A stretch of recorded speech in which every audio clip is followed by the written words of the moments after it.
இப்போ லைவ்ல ஒரு தரமான சம்பவம் வந்து நடந்திருக்கு. பிக் பாஸ், ஸ்மால் பாஸ் சேர்ந்து வந்து பார்த்தீங்கன்னா, மாயாவும் பூர்ணிமா வந்து நல்லா கலாய்ச்சி தள்ளியிருக்காங்க. சிரிப்பு தாங்க முடியல. Over fun load. அது மட்டும் இல்லாம புரூட்டல் அட்டாக் அப்படின்னு கூட சொல்லலாம். அதாவது மாயாவும் பூர்ணிமாவும் பார்த்தீங்கன்னா, நல்லா தூங்கிட்டு இருக்காங்க அசந்து. அப்போ நாய் வந்து குலைக்குது. நாய் வந்து குலைச்சோடனே மாயா வந்து எந்திரிக்கிறாங்க. எந்திரிச்சோடனே பார்த்தீங்கன்னா, யாருக்கோ குலைக்கிற மாதிரி பார்த்தீங்கன்னா, இப்படி இப்படி பார்த்தாங்களா, உடனே வந்து பிக் பாஸ் வந்துட்டாரு. மாயா, நாய் வந்து உங்களுக்கு தான் குலைக்குது. நீங்கள் என்ன யாரோ குலைச்சி யாருக்கோ எந்திரிக்கிற மாதிரி எந்திரிக்கிறீங்களே அப்படின்னு சொன்னோடனே இங்கே பக்கத்தில் வந்து பார்த்தீங்கன்னா, டக்குன்னு ஸ்மால் பாஸ் வந்துட்டாரு. அவரோட குரலும் கேட்குது, சும்மா பிக் பாஸ் குரலும் கேட்குது, ஸ்மால் பாஸ் குரலும் கேட்குது.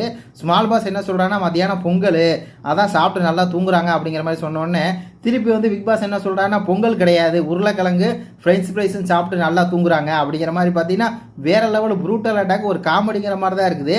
அதுக்கப்புறம் பார்த்தீங்கன்னா, ஆக்சுவலாக ஃப்ரெஞ்ச் ஃப்ரைஸ் வந்து நம்ம தான் சாப்பிடணும் அப்படின்னு சொல்லி ஸ்மால் பாஸ் சொல்கிறாரு. திருப்பி வந்து ஸ்மால் பாஸ் என்ன சொல்கிறாருன்னா, நைட்டு கொஞ்சம் நேரம் நைட்டு தூங்குறீங்க, அது ஓகே, பகலில் கொஞ்சம் கண் அசரலாம், ஆனால் இப்படி படுத்தே தூங்குறீங்களே அப்படிங்கிற மாதிரி பார்த்தீங்கன்னா சொல்லி சரியான ஒரு கலாய்ச்சி விட்டார். உடனே வந்து பூர்ணிமா சொல்லுது, எனக்கு வந்து முடியலை பிக் பாஸ், உடம்பு முடியலை பிக் பாஸ் அப்படின்னு சொல்லி சொல்லுது. எனக்கு தான் முடியலை, நீங்கள் தூங்குறத பார்க்க அப்படின்னு வேற லெவலில் ஒரு இதாக இருந்துச்சு.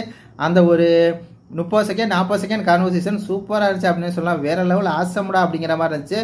மாயாவும் பூர்ணிமா பங்க பண்ணி விட்டாரு, நக்கல் பண்ணி கலாய்ச்சி விட்டார் அப்படிங்கிற மாதிரி தான் இருக்குது. இது பற்றி உங்கள் கருத்துக்களை சொல்லுங்கள். நன்றி, வணக்கம்.